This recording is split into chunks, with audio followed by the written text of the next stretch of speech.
let's talk about binning, which is the process of selecting individual LEDs that will go onto an Anthem light card. There are 4 key specs that we look for when we are binning our LEDs. Color temperature, CRI, brightness, and voltage. The first 3 have to deal with the light field coming out of the light card. And the more specifically you bin, in our case, we bin to 0.5% of any particular spec. The industry standard is plus or minus 5%. The more specifically you bin, the more consistent your light field is from edge to edge, and the more you can hit those metrics so that one system to the next system is identical to each other. The 4th is voltage, which deals with LED longevity. It's one of the few that, in my opinion, is not terribly well understood by most LED manufacturers.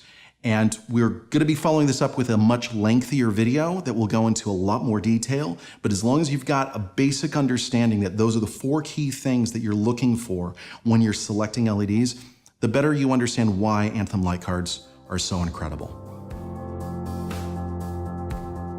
Anthem 1. We didn't invent the light. We perfected it.